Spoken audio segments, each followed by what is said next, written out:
Well, hello and welcome everyone. I'm happy to welcome you this drizzly evening on behalf of the Houston Center for Humanity and the Common Good. I'm the director, Jan Zimmerman, and I'm really pleased about tonight's first in-person event after a long, long time. And we're just all hoping that this is the beginning of the period we will call post-COVID. The Houston Center, let me say one word about this.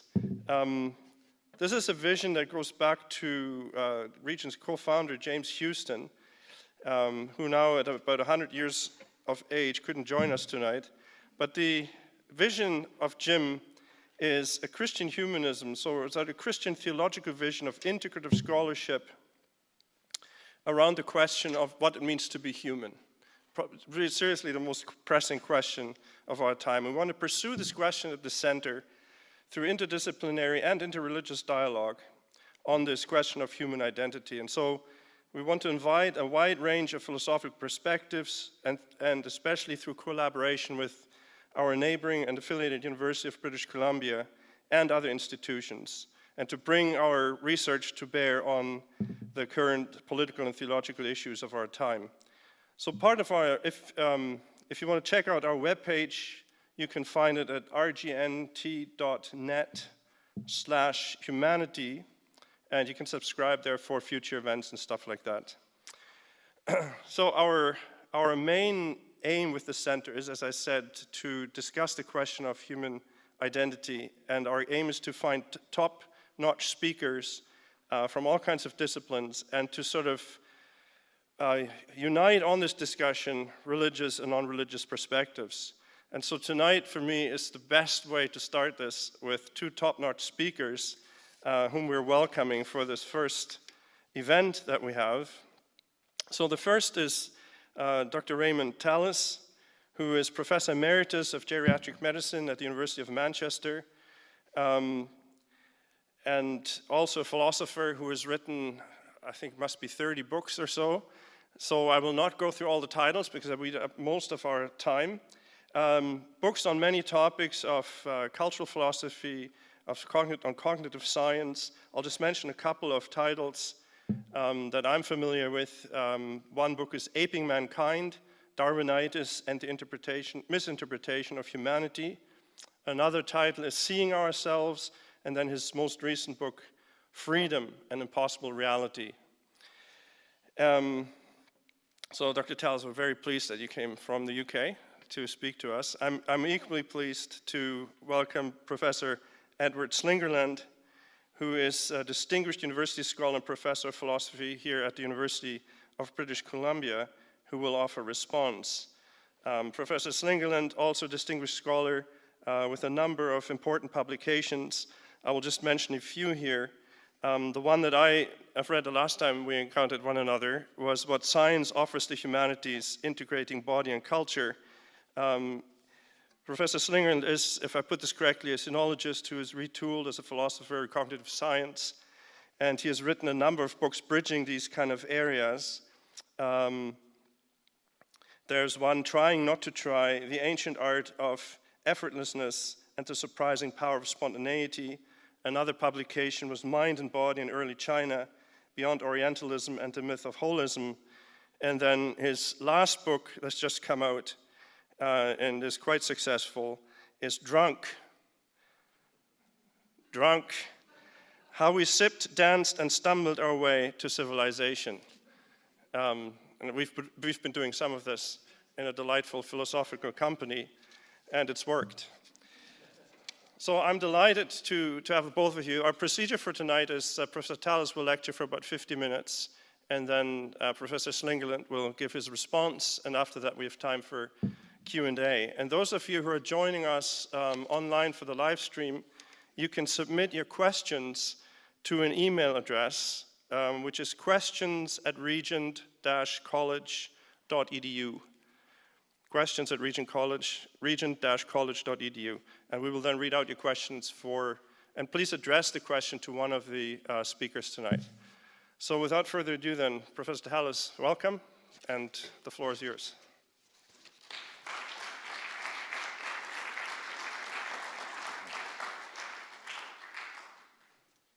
audience. Thank you very much indeed for that lovely introduction. I've been having the time of my life, I have to tell you, the last 2 or is it 3 days. It's just been absolutely brilliant.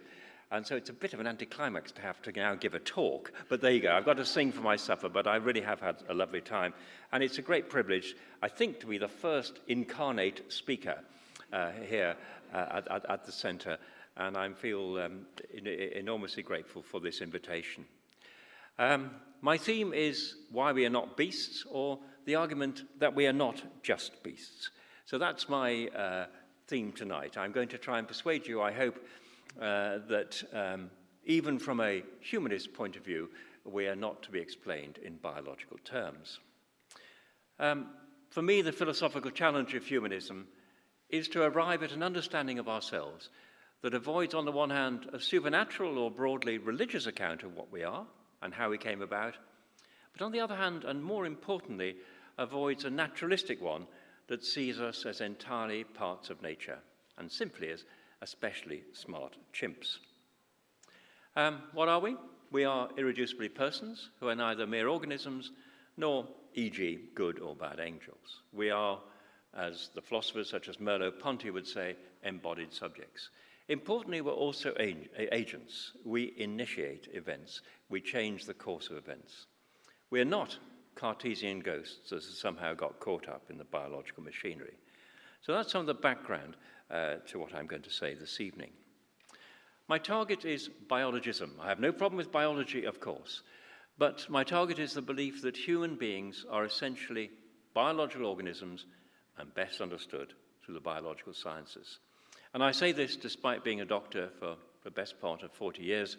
Of course, there is a very important biological dimension to ourselves, but we are not to be understood simply, solely, or even mainly through the lens of biological science.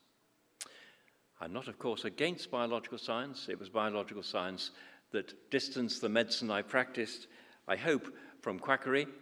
I am a secular humanist, I've already indicated, and just to head off some misunderstanding, I accept that Darwin's theory is beyond reasonable doubt. I'm not a creationist, I'm not a dualist, man is not a ghost in a machine. I think Jens kindly mentioned, aping mankind, but my latest summa, as it were, is this perhaps too fat book called Seeing Ourselves, Reclaiming Humanity from God and Science.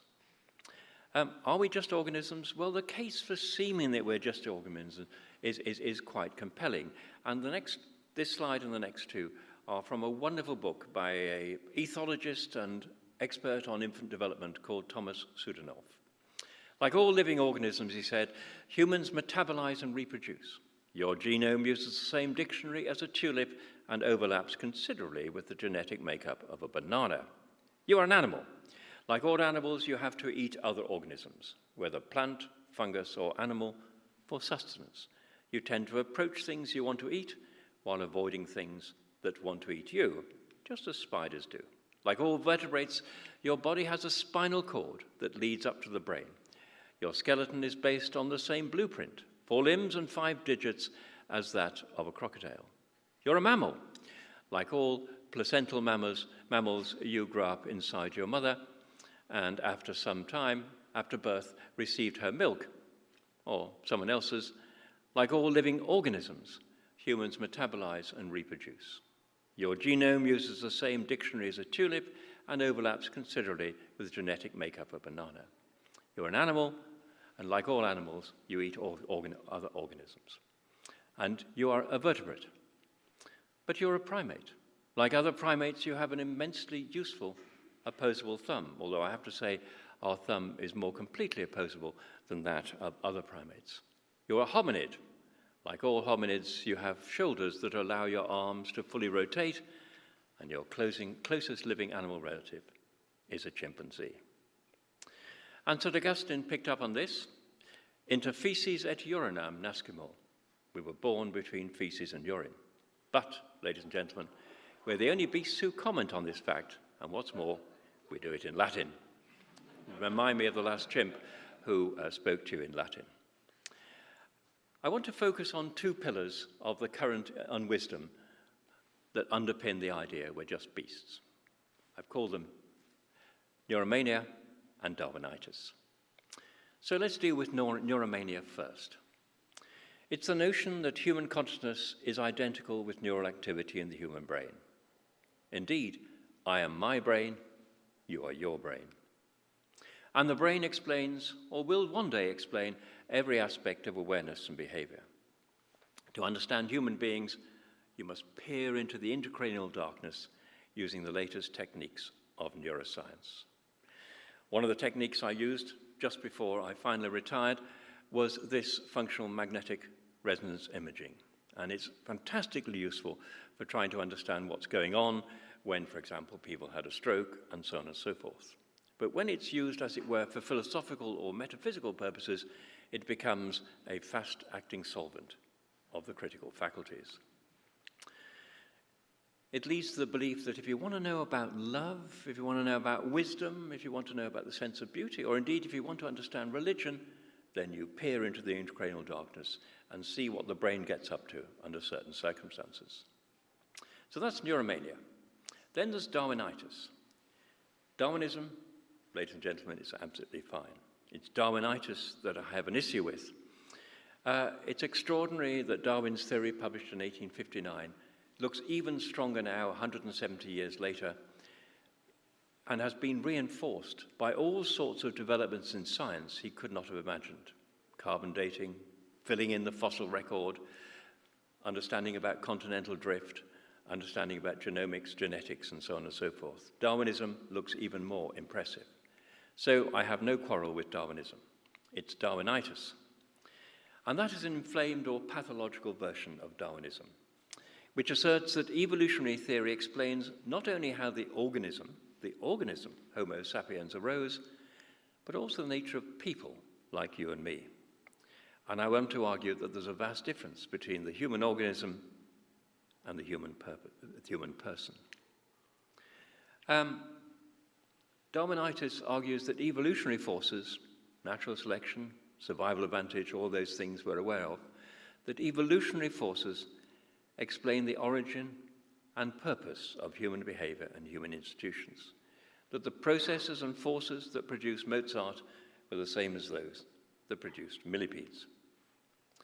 Darwinism, according to Darwinitis, encompasses not only the biological roots of the human organism, which it does, but the cultural leaves of the human person, which it doesn't. So the claim that we're just animals is a product of uniting neuromania with Darwinitis. Neuromania says we are our brains. Brains are organs that have evolved to maximize survival.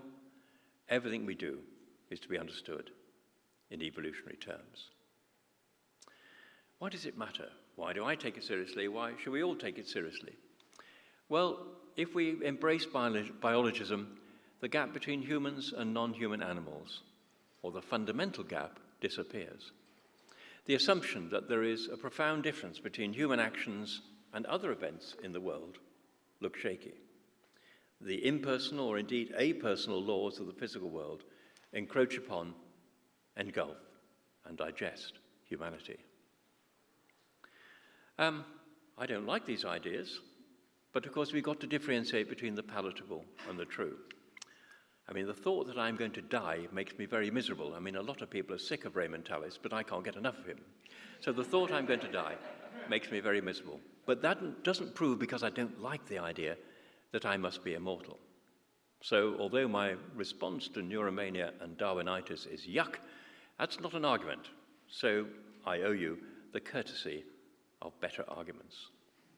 So let's look critically, first of all, at neuromania. There are problems with neuromania which we can classify roughly under various headings. Logical problems, a conceptual muddle.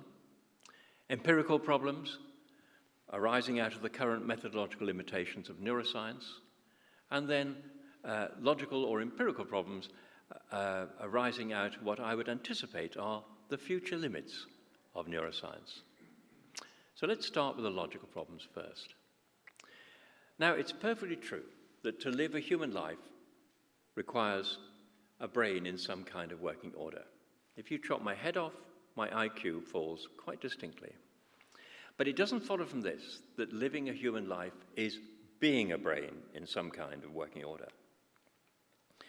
Because what neuroscience reveals are some of the most important necessary conditions of behavior and awareness. That's the information that comes from all the research that's been done on the natural experiments of strokes, on the kind of experiments that have been done on animal models, the work involved in stimulating the brain, and so on and so forth. So neuroscience reveals the necessary conditions of behavior and awareness.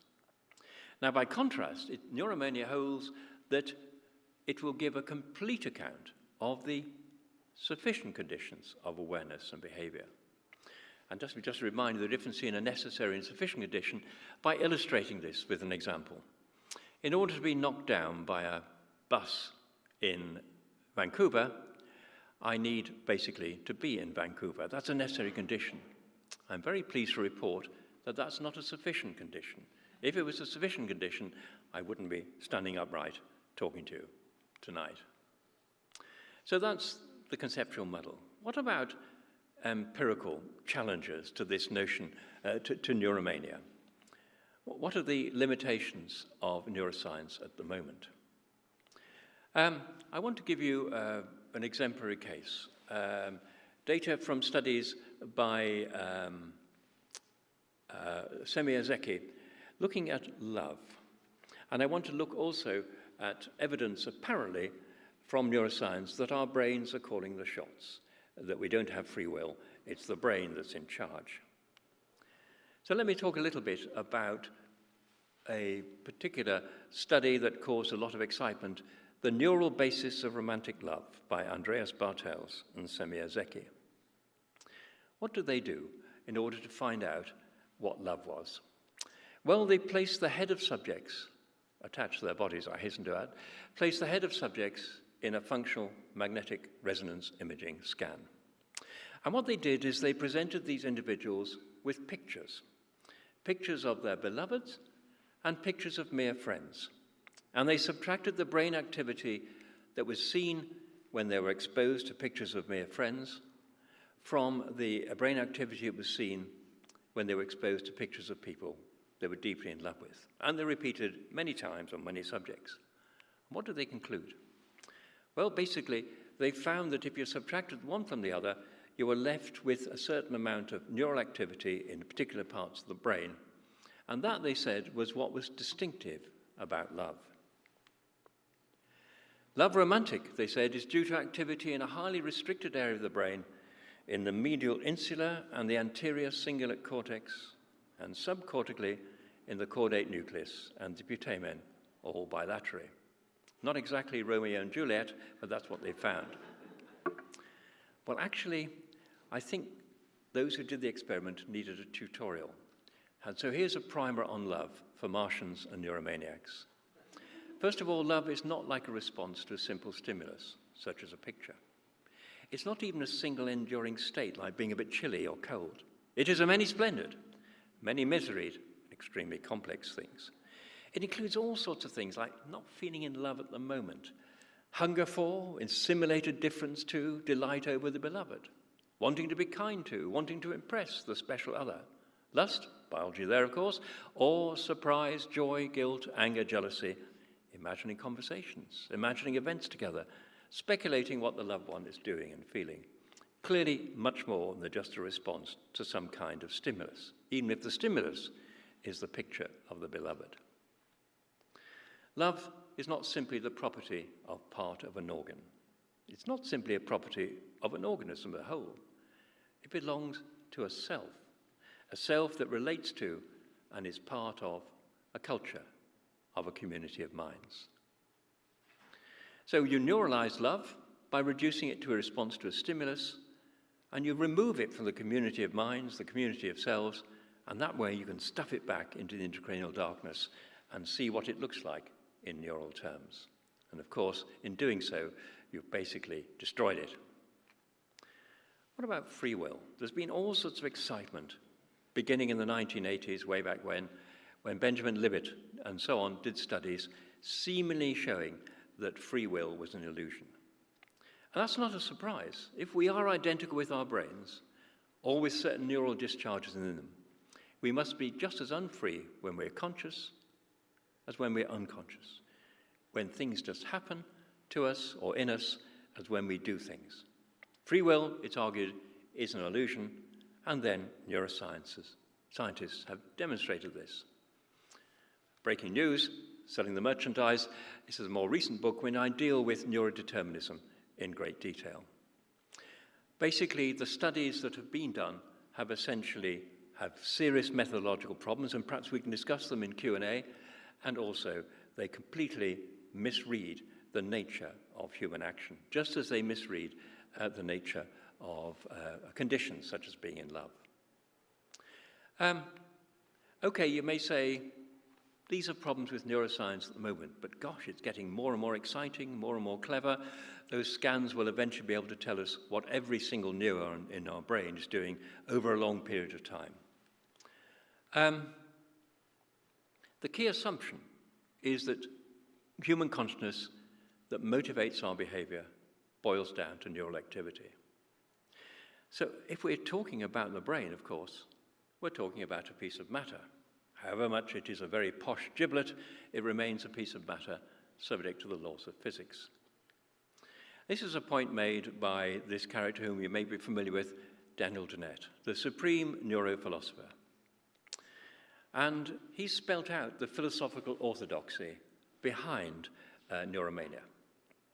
There's only one sort of stuff, he says, namely matter. And it's matter as seen through the eyes of physics, to some extent, the physical stuff of physics, of chemistry and physiology. As for the mind, it's somehow nothing but a physical phenomenon. In short, the mind is the brain.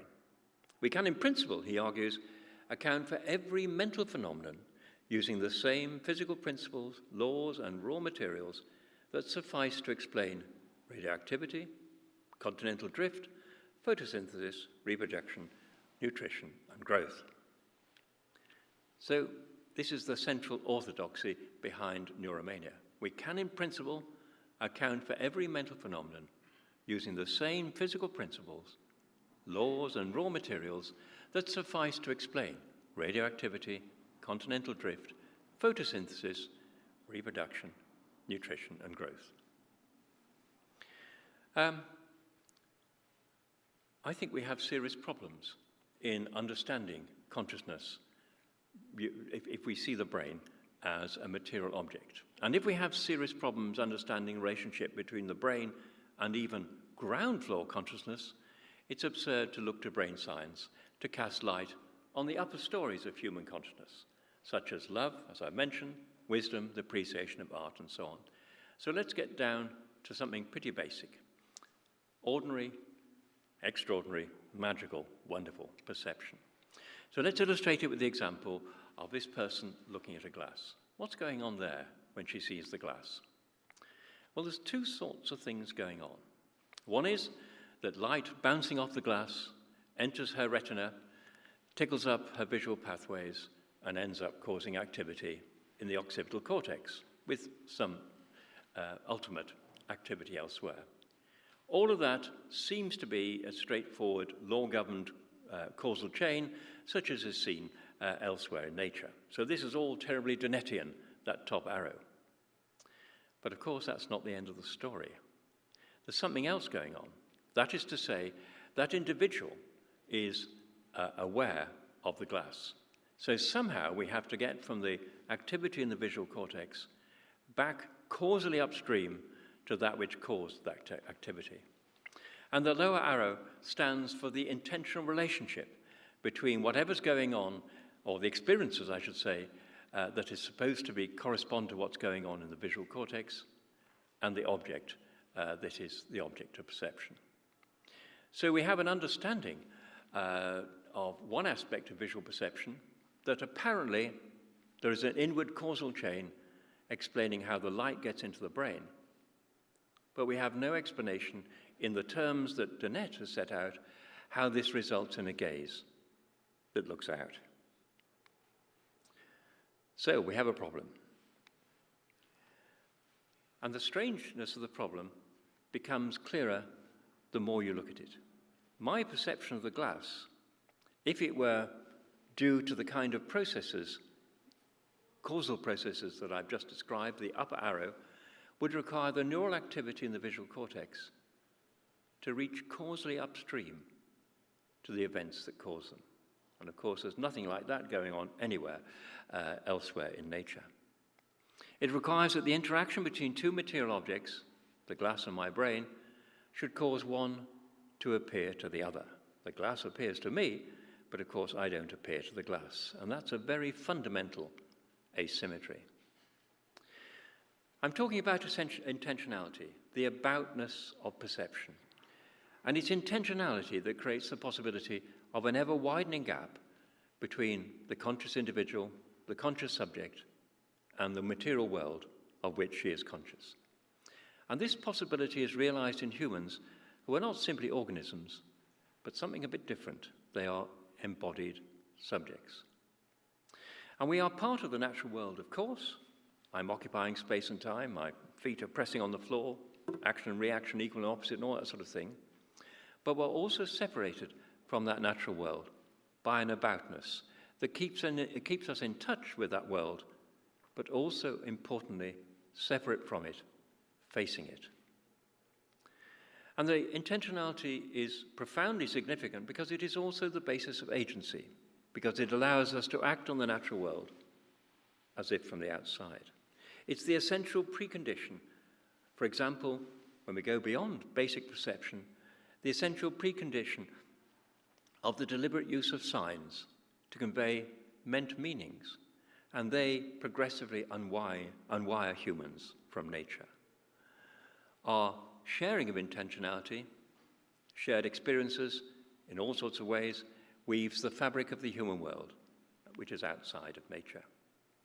There are so many ways in which we humans join intentionality, ways that are not matched even in the lives of our nearest primate kin, our gestures, our facial expressions, speech and writing.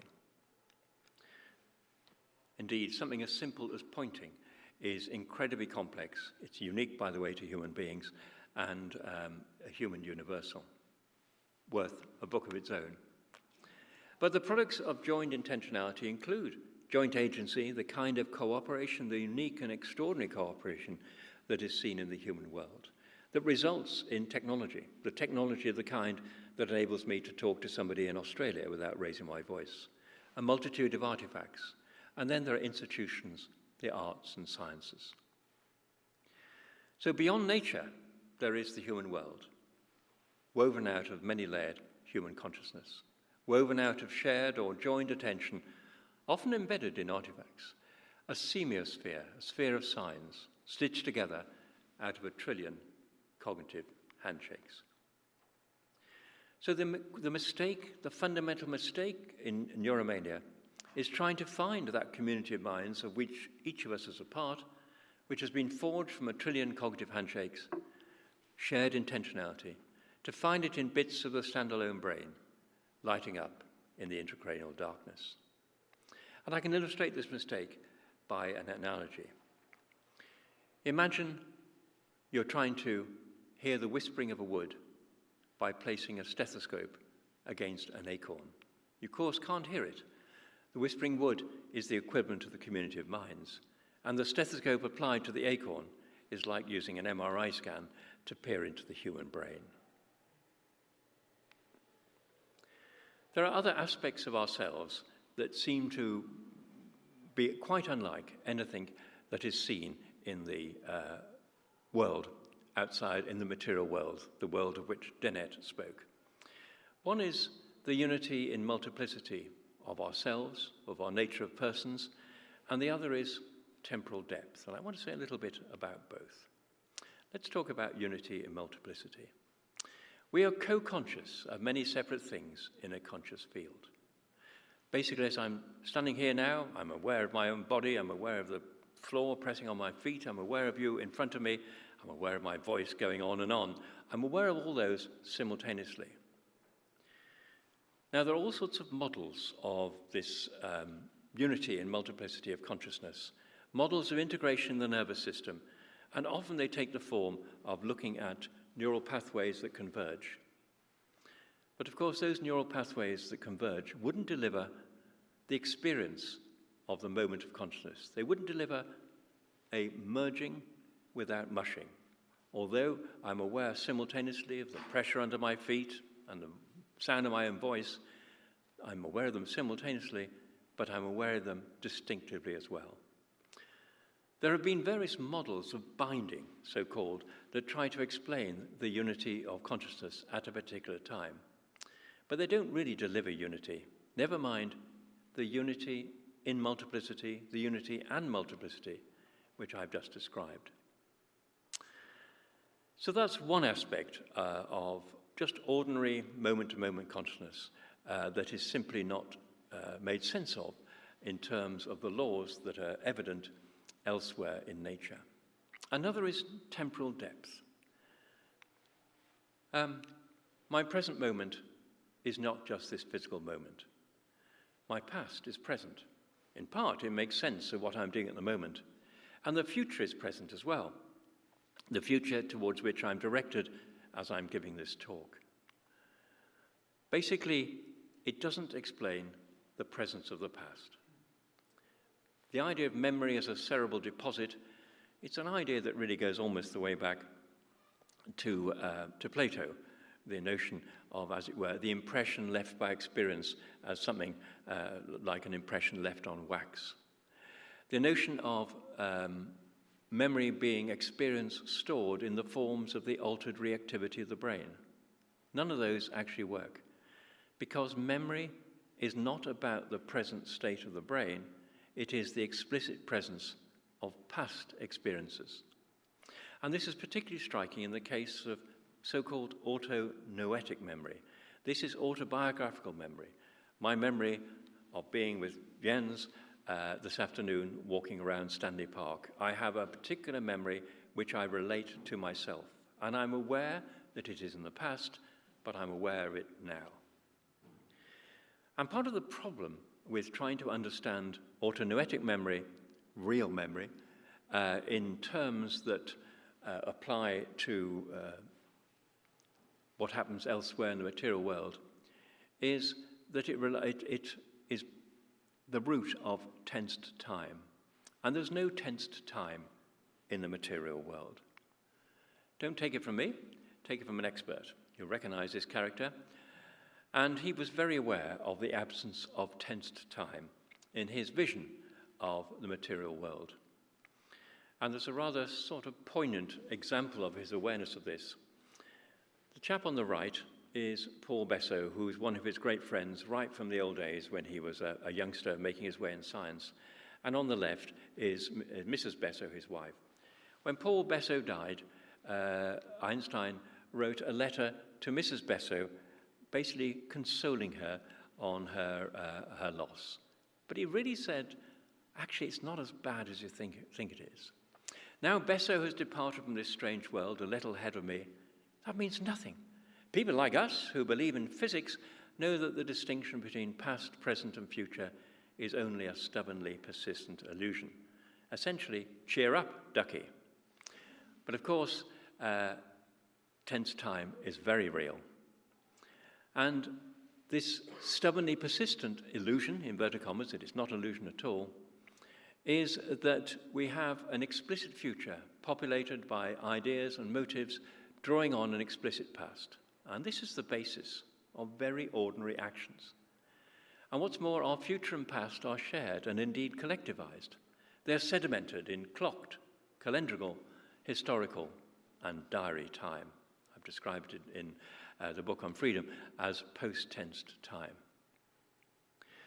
And when you're trying to think of something, it's true that the human brain is the only material object that racks itself trying to access or recover its own past or that of its world.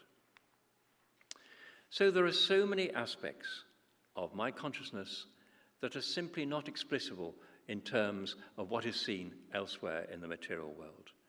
Given that the brain is a material object, subordinate to all those laws of the material world, having properties essentially that are not different from those in the material world, if we accept that, then clearly brain activity does not explain my consciousness, not even basic consciousness, like my seeing a glass or whatever.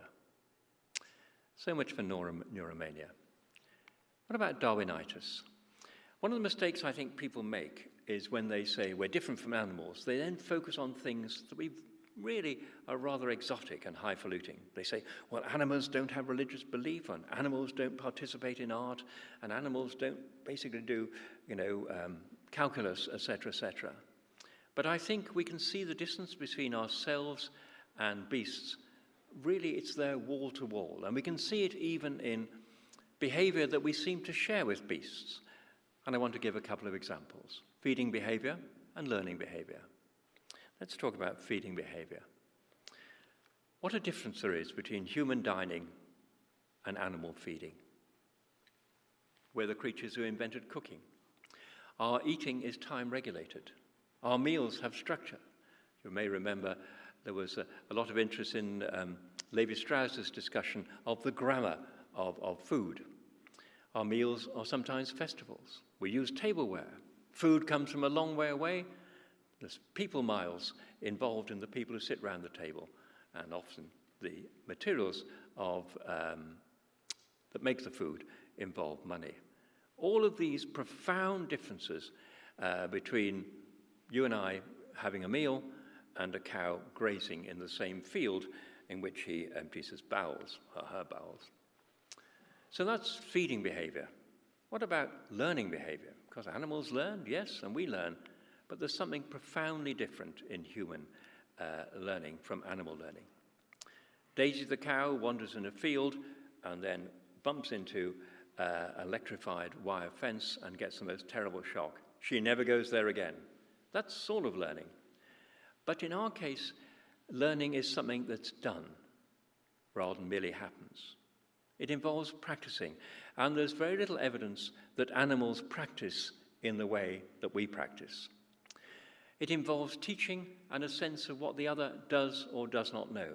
Now, if you watch Walt Disney movies, you'll see, animals being taught by their parents and so on and so forth. The teaching relationship is totally different. The animal that's doing the teaching, the human that's doing the teaching, has a sense of what the other person does and doesn't know, quite different from what is seen in non-human animals. And quite often, perhaps more recently, it's been mediated by institutions, and it includes the acquisition of factual knowledge. And ultimately, it's part of a life narrative. Beasts, by the way, don't have CVs. The human world in which we live, in which we do our feeding, in which we do our learning, in which we practice art, worship God, and so on and so forth, is a public domain that transcends the necessarily individual organ, Homo sapiens. And it's been constructed over hundreds of thousands, perhaps millions of years. And Darwinitis is those hundreds of thousands and millions of years out of date.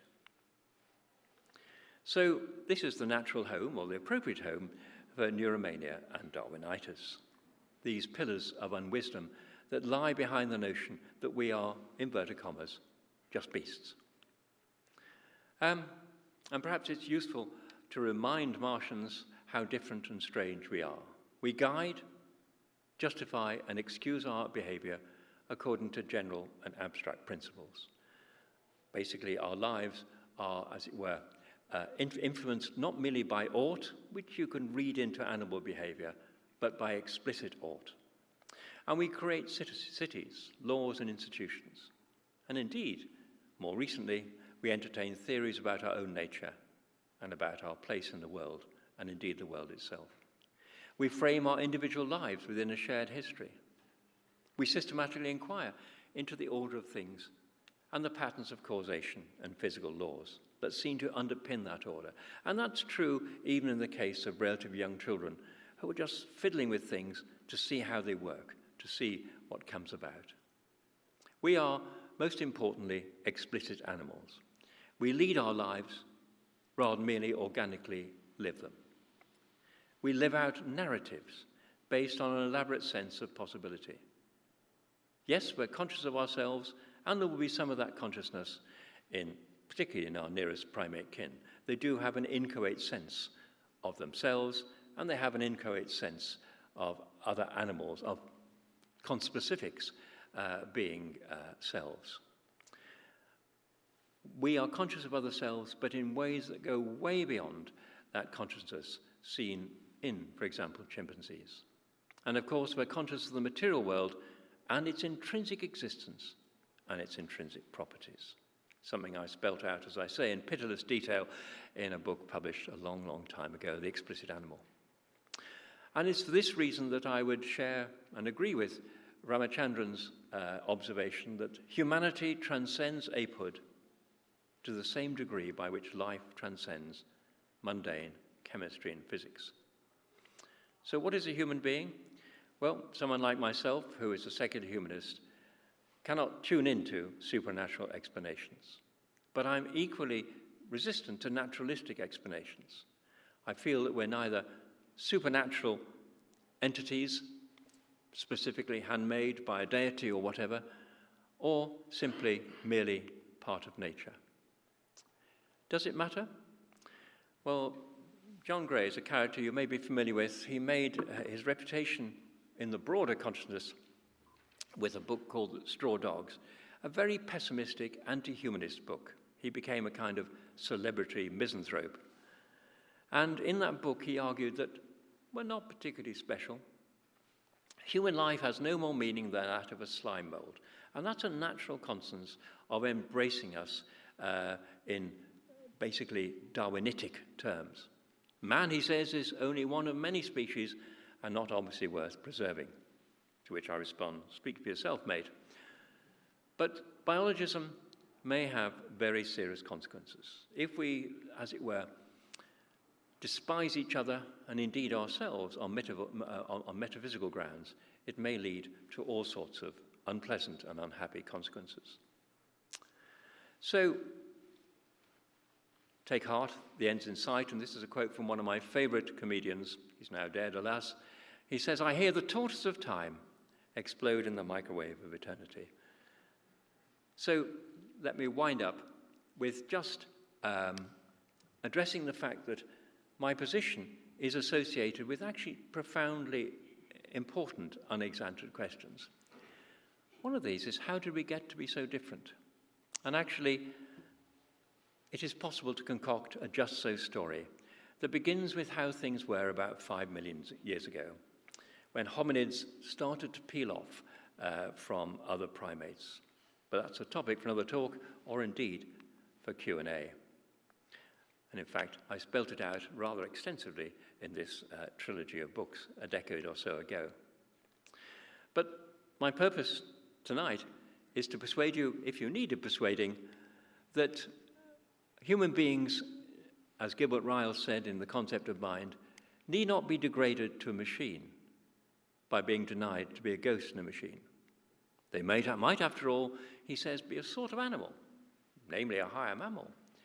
There has yet to be ventured the hazardous leap to the hypothesis that perhaps they are human beings, and in that respect are entirely different from all the other entities on the curved surface of the world. Thank you.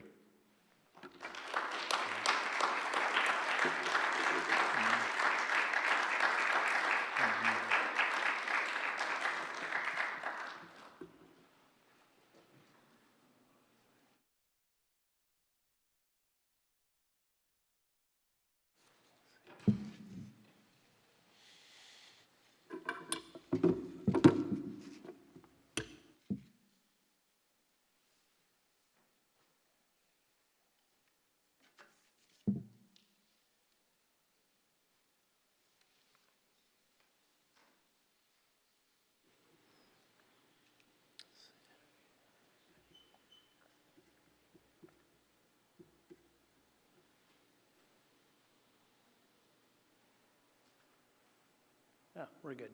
All right, can everyone hear me all right? So I've settled into my role at Regent College of being the resident evil reductionist who gets brought in to tear down human dignity and specialness. I'll try to do it in a way that shows how much we agree on, actually, Raymond and I. I think he makes a lot of very important points. Let's start with neuromania. So it is really important to realize that we are not brains and fats. We're not even brains in big noisy tubes being probed by an fMRI machine. So humans are embodied. We're fundamentally in the world and of the world. We're also social. We're constantly interacting with conspecifics. So we think with much more than our brains. We're embodied. We think in terms of embodied schemas, in terms of affordances, including very culturally specific affordances that we develop as part of the cultural groups that we grow up with. And we're linked to our environments, both our physical and our social environments, through unconscious affect and all sorts of unconscious skills that we have. And we, importantly, in terms of the social dimension, we think through and with others. And that's one dimension that's been really missing in a lot of social psychology and neuroscience work. The solution to this, I think, is not to necessarily completely discount empirical approaches. It's to just do better science. And so cutting edge social psychology, what I think my partner Talia Wheatley at Dartmouth is doing these days, is trying to get, first of all, break social psychology out of the cubicle where we study social behavior by sticking people alone in a room and having them do a task. Actually looking at real people in the world and trying to track ecologically valid behavior in the world. And when doing neuroscience, in its place, and neuroscience has its role, it's helpful to know what the brain is doing, even if it doesn't tell you everything. They're doing things like hyperscanning, so where they're actually looking at brains interacting in real time. And this is still suboptimal. These brains are inside people who are stuck in tubes and immobilized and interacting virtually. But it's slightly better than studying people alone. So we want to avoid neuromania, but we also can appreciate the importance, and I can talk in the Q&A if people would like, about what neuroscience, for instance, can tell us about human moral psychology, which is one of the areas that I work in. Another thing that belongs in the dump, one of these dumpsters, is Darwinitis. And I agree that Darwinism taken to an extreme is not a very helpful approach to the human. Raymond suggests it's out of date because it doesn't take into account all of the achievements humans have made over the millennia culturally, how we've changed as a species from our closest relatives, primate relatives. I'd say that this is correct in terms of a criticism of maybe late 1990s, early 2000s evolutionary psychology. So it is true, and you still see this running around today. It's not dead. So there is an approach to the human that is explicitly Darwinian, evolutionary, and really treats us as if we're just Pleistocene hunter-gatherers who happen to have iPhones and access to literature. And that's not what we are, right?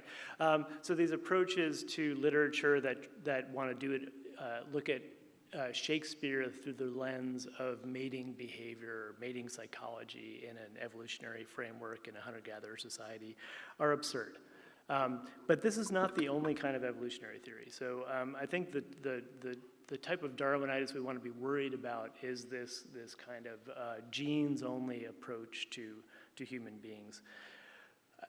A more recent approach to evolution is what's sometimes called gene-culture coevolution or dual inheritance theory, which argues that human beings are the products of two lines of descent. So not just genes, and genes are very important, they structure our bodies and the way we can learn things, but also culture. So we have this independent stream of inheritance that we can acquire a lot of our behavior and thought from. And crucially, these two things interact. So culture changes genes. Genes limit culture, so genes limit the things we can learn and the ways we can learn them. And culture can feed back on genes. So the development of herding, keeping cattle, led to the development of lactose tolerance. So there's ways in which the development of fire, I mean, the most basic one is the development of fire, which fundamentally changed our teeth, our digestive systems.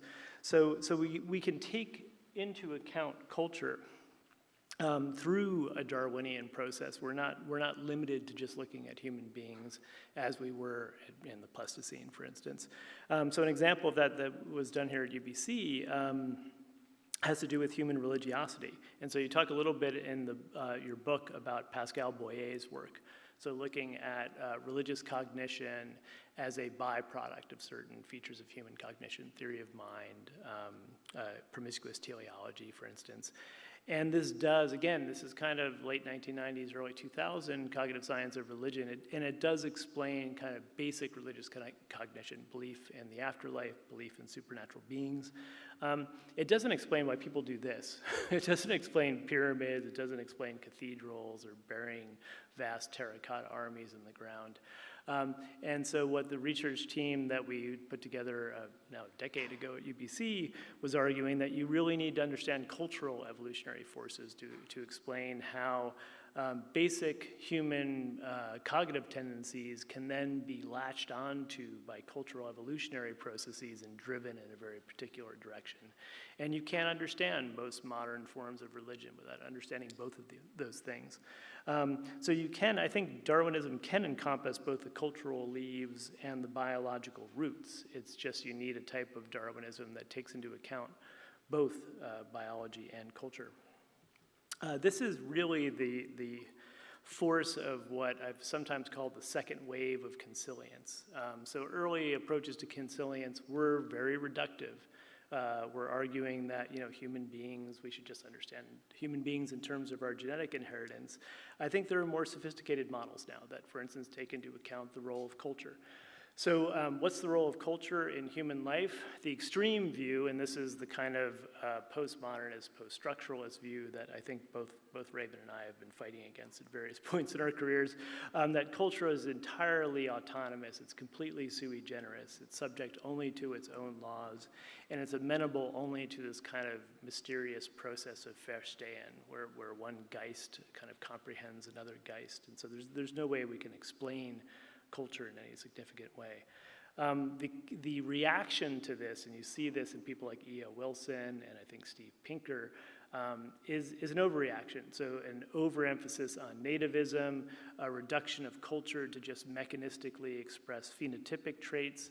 A classic expression of this is E.O. Wilson. At one point he describes the human brain as an exposed negative waiting to be dipped in developer fluid. So all the structure is already there. All that happens in life is that structure coming out, this kind of evocative notion of culture. This is not the way I think most people taking an evolutionary approach to human beings look at culture now. So reasonable middle ground is that innate human psychology has a very complex and robust structure.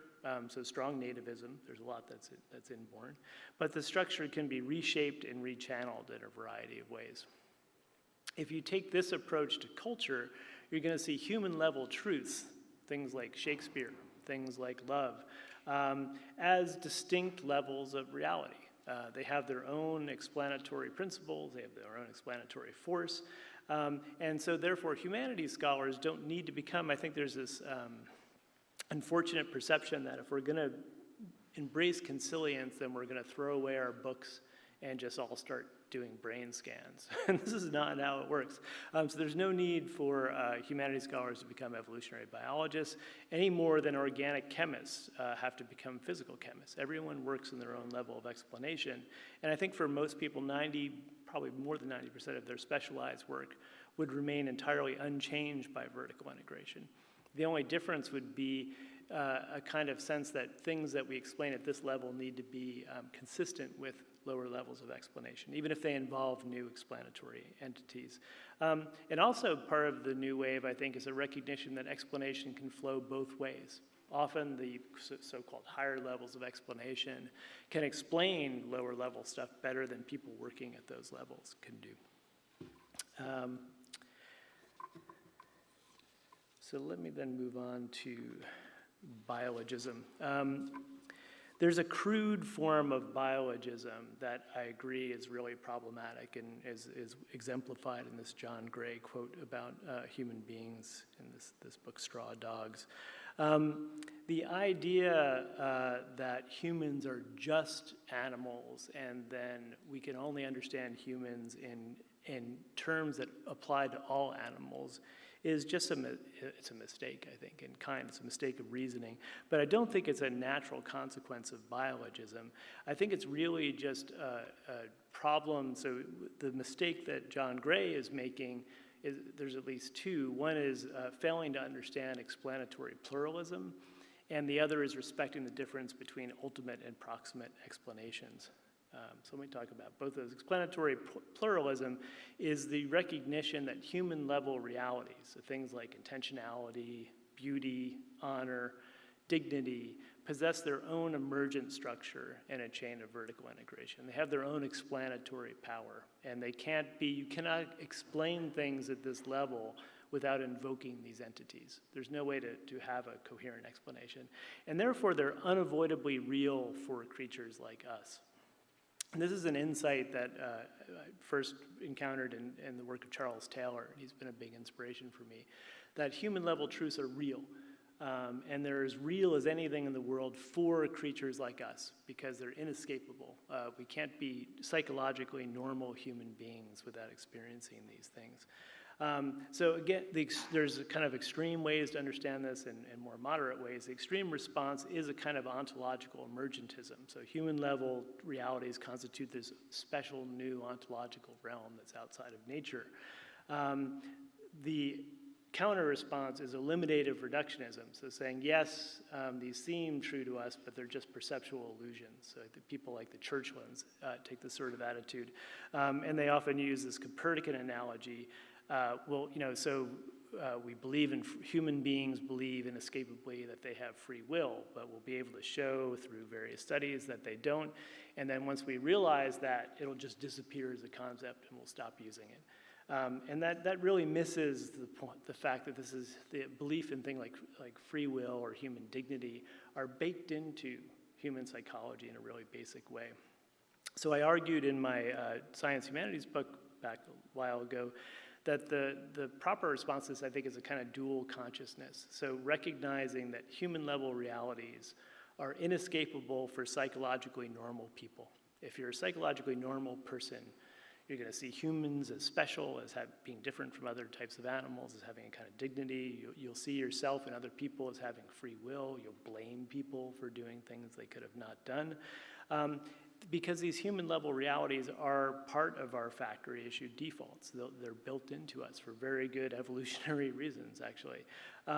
But you don't give them any special ontological status. They're part of the web of the natural world. They're just the natural world as it applies to us. And so qua intellectuals or qua scientists, we can see how they reduce ontologically, if not heuristically, to lower levels of explanation. And this also then impinges on this issue of ultimate versus proximate explanation. So ultimate explanation is the underlying causal principles. Proximate explanation is the actual psychological mechanisms that are at work in a given organism, human or otherwise. The majority of human-level realities, as I say, have this kind of inescapable force at a proximate level. They seem real to us.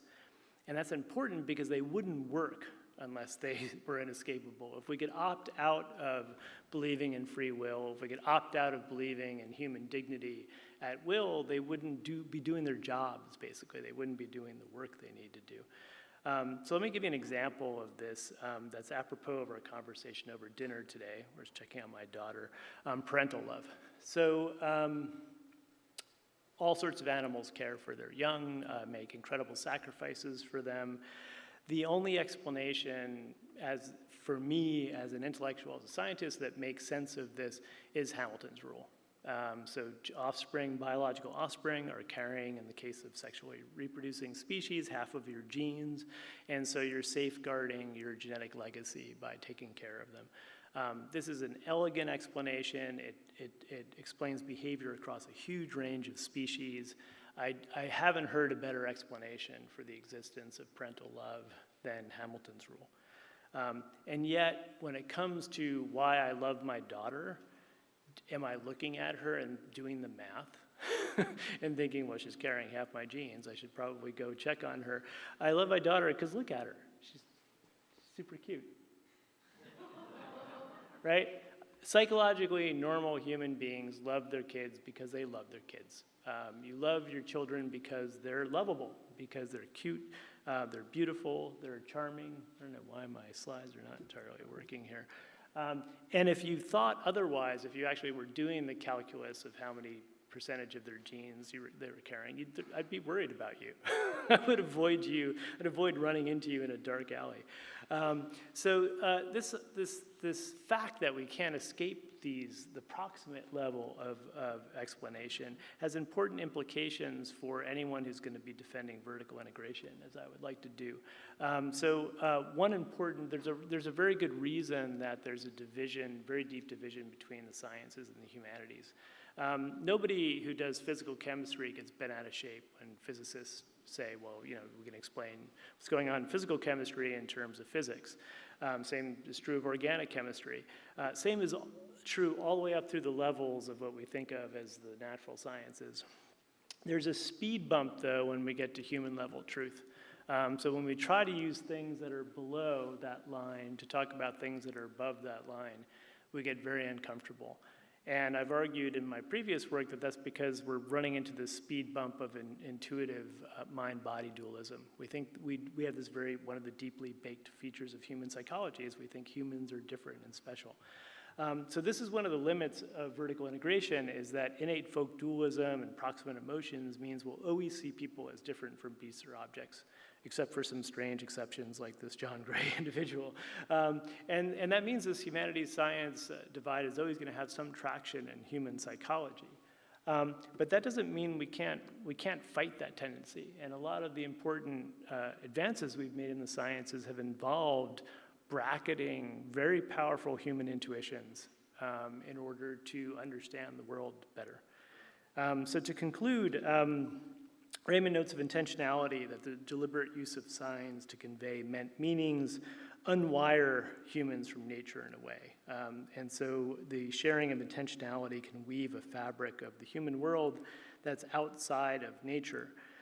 And I agree that this sense that there's something special about human intentionality is very powerful. It's a very powerful intuition because it's part of this, what Dan Dennett, who's fortunately I'm a fan of, calls the intentional stance, or you could also call theory of mind, this idea that we have that intentional agents are somehow fundamentally different from physical objects. It's a very powerful intuition. But it's something that's built in, but something we need to bracket if we're to properly understand human beings from a naturalistic perspective. And there's a sense in which the real challenge here is that we're evolutionarily designed not to understand evolution. We're designed to see intentionality and teleology in the world, and understanding Darwinian processes is very alien for human beings. Let me see if I can get my slide back up here by using a different port. Because I want to reference this picture. So Raymond endorses Ryle's idea of hazardous leap. So taking the hazardous leap to believe that we're a higher mammal, neither supernatural nor entirely part of nature. I'm allergic to leaps in intellectual life. I don't think we're going to make progress in terms of understanding human beings by insulating the human, by bracketing it off and declaring it something mysterious. The point of this picture that can't seem to get to stay up, that was the cover of my book, is the idea that we can understand all those leaves, the cultural leaves, the distinct aspects of human beings as being part of this organic whole, the part of this tree that has a trunk, it's got roots in the ground. To understand the nature, people who study the leaves can just study the leaves. They can spend most of their career just looking at the leaves. But if they're arguing something about the leaves that doesn't make sense in terms of what the people who study trunks and roots understand, that's a problem. And that a satisfactory explanation of these leaves, why they have the shape they have, why they have the color that they have, why they fall down in the winter if it's a deciduous tree. These are the kind of explanations that you can only have if you understand the whole organic connection between these levels of explanation. So I completely endorse your critiques of these kind of crude attempts to scientize Darwinitis, getting obsessed with fMRI scans and thinking we can find a God spot in the mind. If I do cognitive science of religion, and anytime I mention that to someone, they're like, oh, have you heard about the God spot? And I want to commit ritual suicide to protest. I hate that study. So we do have to fight. I think we need to fight back against these crude scientific approaches to the human. But that leaves a lot of room for approaches that can explain the leaves as well as the roots. Thanks.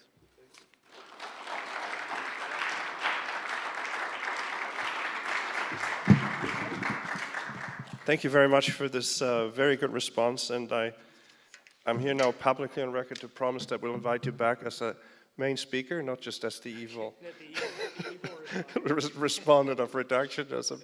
So I'll get Raymond to just briefly respond to the response, and those of you who have questions from the room, if you could queue up behind the microphone up there. And if you're online live streaming, this would be the time to submit your email question, so we could read it out after the brief response of Raymond. Thank you. Yeah, sure. Thank you. Oh, thank you. I have to say, I was very disappointed by Edward's totally reasonable response. I was hoping for something unreasonable, and so I've been bitterly disappointed. We'll have to send out for a straw man, basically, so we're clear. But thank you very much for that response. And clearly, we're very much on the same page. Just want to pick up, and I won't go on, but very quickly, a couple of areas where we're not on the same page. First of all, you might think from what Edward said that I'm a bit like Victor Borge's uncle, who's discovered a cure for which there's no disease. But I think there actually is a problem out there. Edward mentioned consilience, and I still think that is misunderstood by many people in the humanities as a kind of marriage between the humanities and the sciences, in which the sciences are definitely calling the shots. I just want to give one example. There's a very good Shakespeare scholar who had a Damascene conversion and decided that he could put his literary criticism on a much more better footing if he involved science. The judgment as to whether something was or was not very good could be translated into whether something did or did not have a big impact on the brain. And he did one study in which he looked at something called functional shift in Shakespeare. That's when you take a particular word and use it in a different sort of way. And he looked at a particular line from Coriolanus, and the line is, "He godded me." And God is normally a noun, but actually in this context it's used as a verb. So it's a bit of a tripwire. He then basically exposed subjects to that particular line and found that a specific EEG signal was seen. In fact, it's a general signal of surprise. It doesn't actually indicate what's specific about that aesthetic experience. As I pointed out to him, you see that signal of surprise, or probably would, if you accidentally trodden some dog dirt. It's that kind of surprise. So that's a good example of how the use of neuroscience to help us to understand what it is about the aesthetic experience is not going to take us very far. Of course, just looking at a single line of Shakespeare isn't going to help you to understand his plays, the world picture he develops, and so on and so forth. So I still think there is a problem out there. I don't think I'm quite like Victor Borge's uncle, who's suggested a cure for which there's no disease. There was one reference, I think, to the intentional stance, and I think that's a very, very important reference. Again, it's Dennett. Dennett says really intentionality is not something that's real. It's an attitude we take towards entities in order to understand their behavior. So we take a so-called intentional stance. We can take that intentional stance not only towards human beings, but to artifacts. So I can look at a thermostat and see it, as it were, as signaling what the temperature is and telling the house what it should do in order to maintain the temperature at a certain level. In other words, for him, intentionality boils down to an intentional stance. Of course, that doesn't work because you have to have an intentional stance towards an intentional stance to see that it is an intentional stance.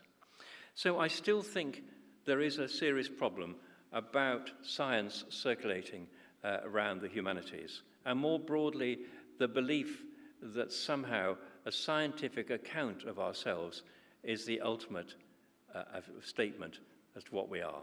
We are not supernatural. We're not just pieces of nature that can be, as it were, unpacked by an objective quantitative vision.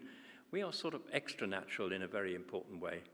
But clearly, we're very much on the same page otherwise. So thank you, Edward, for your response. Yeah.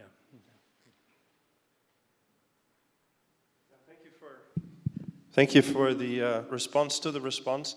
It would be lovely to hear both of you on how you would defend the humanities, from your slightly different perspectives. That would be an interesting session. Do we have any questions for? Yes, please go ahead. Thank you very much for a stimulating talk.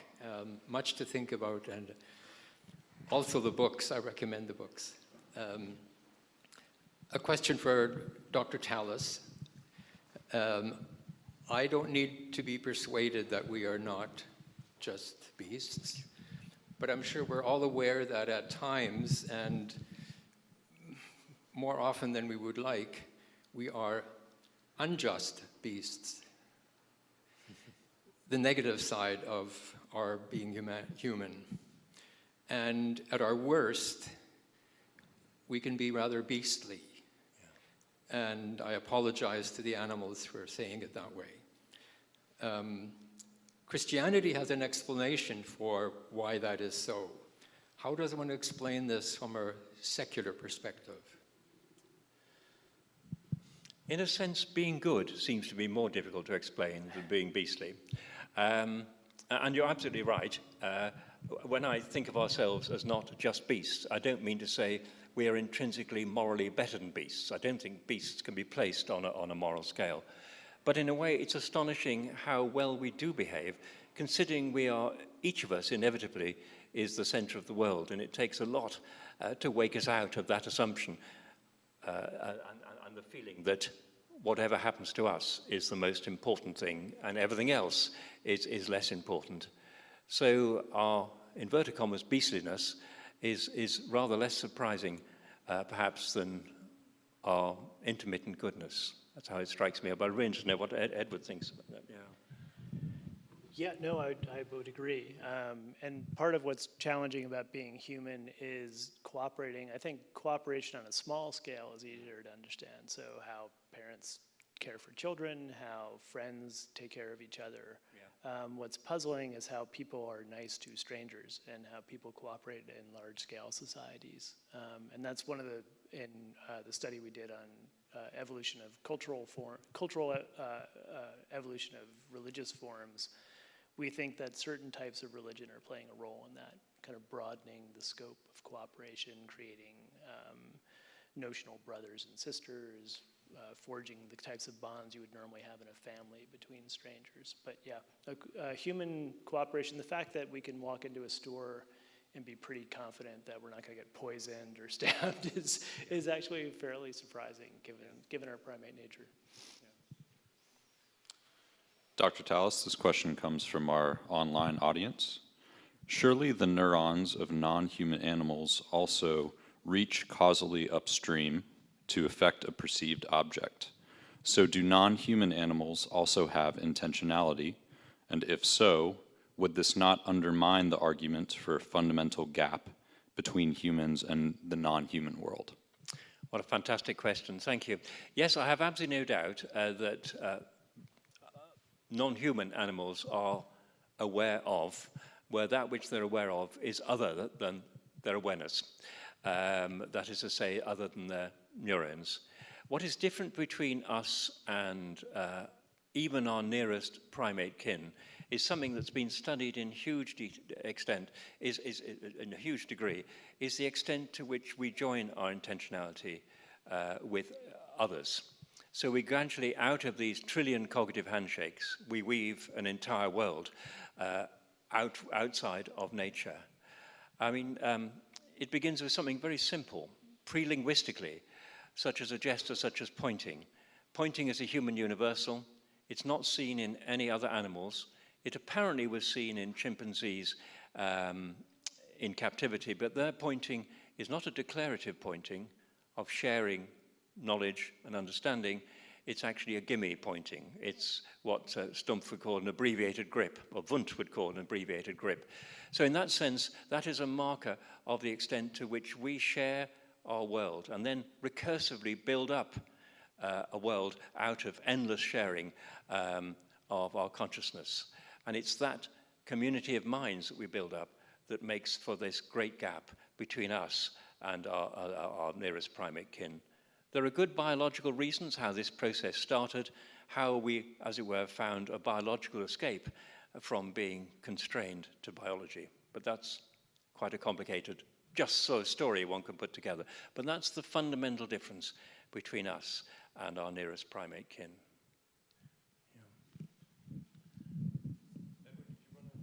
No, that was great. It's a great question. Yeah. Thank you both to Dr. Tallis and Dr. Slingerland for this very rich conversation. I just have a question for clarity to understand what you're saying. For Dr. Tallis, the gaze at the glass is something like complexity theory or these other top-down materialistic explanations enough to explain the handshaking of minds as well as the gaze at the glass, or do you need something more like a hierarchy of values to look at the glass? And then for both Dr. Slingerland and Dr. Tallis, in your understanding of consciousness, can artificial intelligence be conscious? Thank you for that. I have a problem with the appeal to complexity.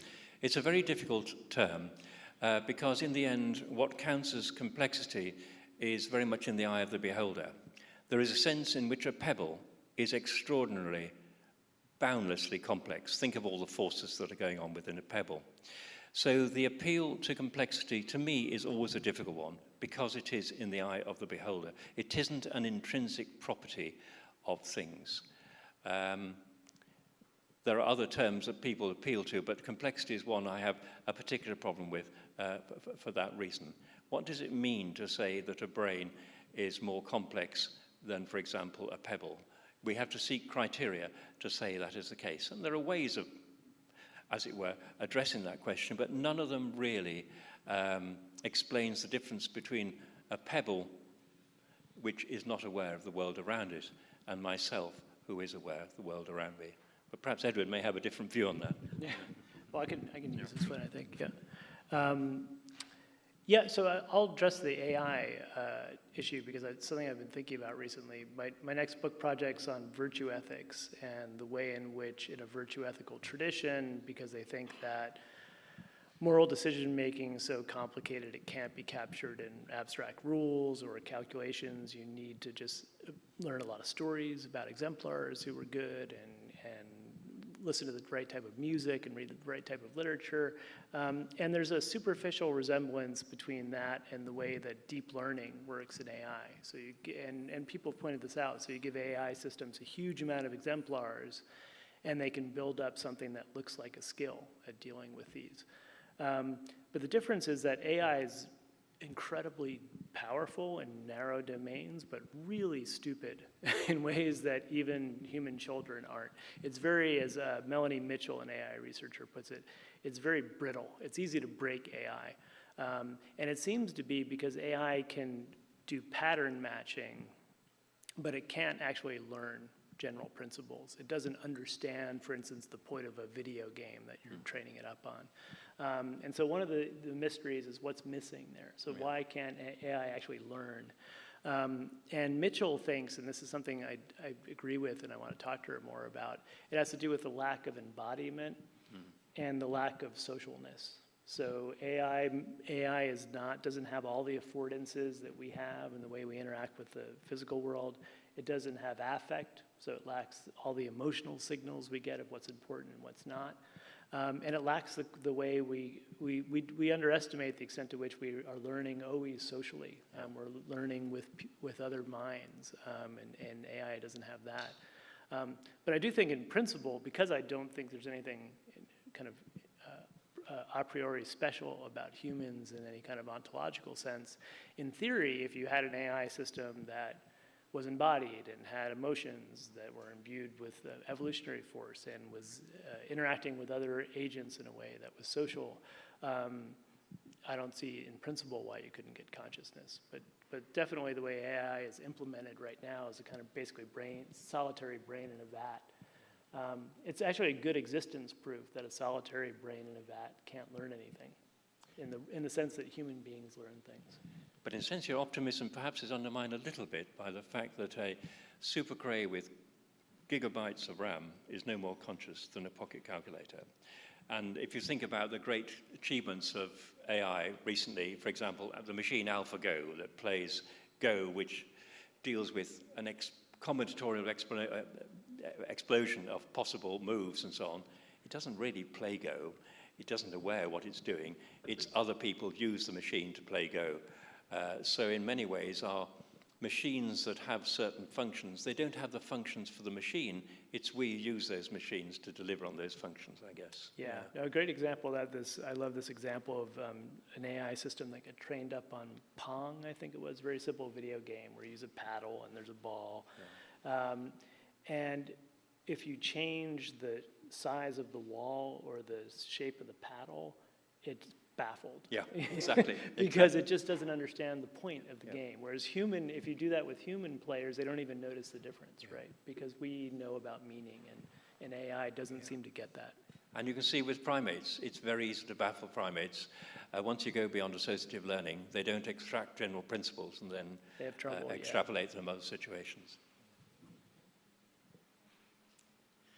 Hi, my question's for Dr. Tallis, and I apologize if this is somewhat out of the sphere of the talk, but I loved the way that you diagnosed neuromania in our sort of approach to perhaps injecting the sciences into humanities. I wondered if you might be able to speak to some of your thoughts on the origins of that you could maybe call it a pathology. Is it kind of a chicken and egg game with the individualization of modernity and a byproduct of that, or do you think they sort of mutually informed each other as they developed? Gosh, what an interesting question. I mean, the etiology, that is, of neuromania. It seems to me it's part of a general attitude of obeisance to the sciences that appears in some of the humanities. And the reason for this is that science does deserve our gratitude. If you think of the kind of predictions that science makes, its cognitive scope, and of course, its application in the whole landscape of artifacts that fills our lives, no wonder we're massively impressed by science.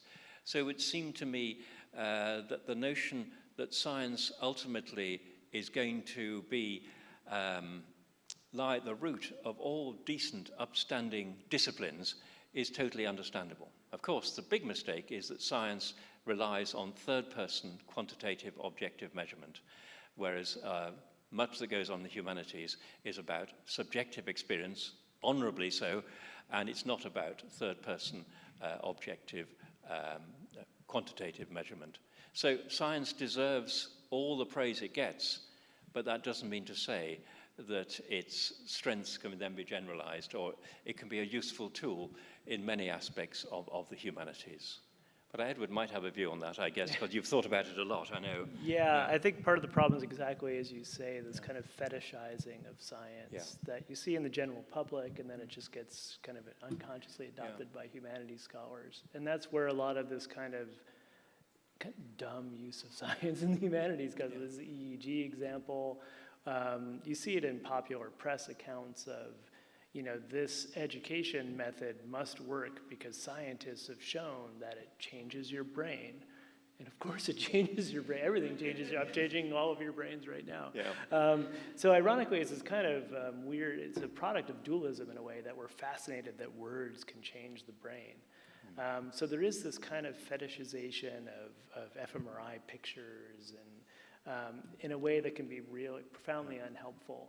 And I think it is, when it's done poorly, it reflects this kind of almost inferiority complex of humanities scholars. And there is that, science deserves our profound respect. Fancy, I can take this phone out of my pocket and talk to Australia without raising my voice. If I said 100 years ago I could do that, everybody would burst out laughing, wouldn't it? I mean, the things that are achieved through science, including our backward glance, 13.7 billion years to what we think might be the Big Bang, all of those things, the achievements are staggering. Magicians couldn't have made claims to the kind of things we take for granted in everyday life, courtesy of science. But we respect it, but we also recognize its cognitive limitations when it comes to trying to understand ourselves, the value of literature, etc., etc. Yeah, this one's for Dr. Tallis once again, and I might supplement it with one of my own if that's all right. Given the facts, it's related. Given the facts of consciousness, as you've outlined, the extraordinary mystery of intentionality, of temporal depth, and the basic capacity for deliberation, including the capacity for error and learning, is it really such a difficult leap to suppose the existence of a creator? And I suppose my supplement to this, Dr. Tallis, I really appreciate, at the risk of using religious terminology, I really appreciate your reverence for mystery.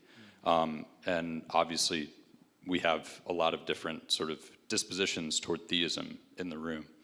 I wonder if you could talk a little bit about, despite those differences, what you see as hopeful opportunities for us to come together and to experience that mystery as we move forward into a very uncertain 21st century. Gosh, I'm so sympathetic to that question, and thank you for that. It seems to me, my view is that we are extra-natural creatures rather than supernatural. That, however, there is a transcendence within us of the natural world. The fact that, for me, that transcendence doesn't point, inverted commas, upwards, I don't quite know why that is the case. And certainly, I don't think I have a strong certainty about, as it were, the fundamental metaphysics of the universe. I don't have to have a God-shaped hole in my consciousness, and so I don't actually translate my sense of wonder into referring to a God, although I respect those who do. I mean, one of the strange things is about humanists who have this scorched earth attitude towards religion. What a strange humanist is that, because religion's been such a massive part of our humanity. So I don't see that the kind of things that I've highlighted would point to necessarily to a creator with all those logical contradictions, complications, and so on and so forth that the idea of creator brings. But I'm not at all persuaded, for example, that we're going to find some explanation as to why there is something rather than nothing in physics. You may be familiar with some of the current creation stories that physicists offer, and they're more like creative accounting stories. They talk about instability in the quantum vacuum and so on and so forth, allowing for the quantity of matter to exceed the quantity of antimatter. And to me, that is no more persuasive than religious accounts. So in a sense, I have a sort of open mind, but the openness doesn't have a shape. And for that reason, I don't feel the kind of things I focused on necessarily point me in the direction of the idea of a creator. If it does, I better hurry up, because I'm 75, and if I got it wrong, Yeah. But I'm interested to know what Edward thinks on this. Oh, I don't know if we should talk about religion.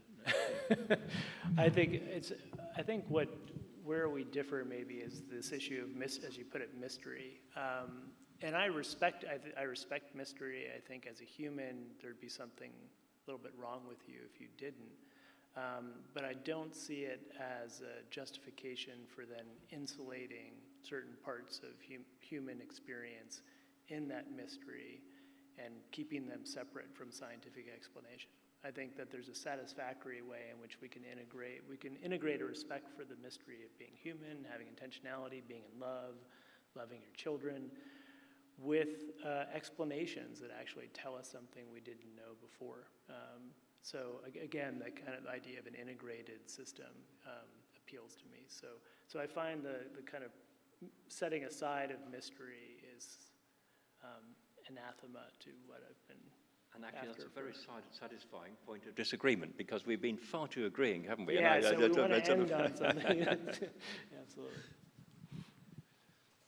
Okay, gentlemen, I'm really, really grateful. As you can all see, this is what good dialogue at a top level can be. I'm immensely pleased that we had the privilege of having you both here for this first center event. Just to link up, Ted, to your earlier point of view, if you want a really baffling mystery, just look at your daughter, and they will bring you to a point where you don't understand anything anyhow. So, and it's irreducible to any explanation, I'm convinced. Thank you so much. Thank you for coming. Help me, please give a round of applause for our speakers. And I really hope for more good things in the future. I promised my colleagues to mention that Raymond Tallis will speak also tomorrow evening at Trinity Western University at 7 o'clock on freedom, I believe it is. And then he is also on May the 30th and 31st in Victoria. If you haven't used the ferry for a while, you could go over there and listen to, I think the only different talk he will give is on the humanities. That's correct. Yeah, the suicidal tendency in the humanities. Anyway, thank you again very much. Wish you all a good evening, and have a good way home.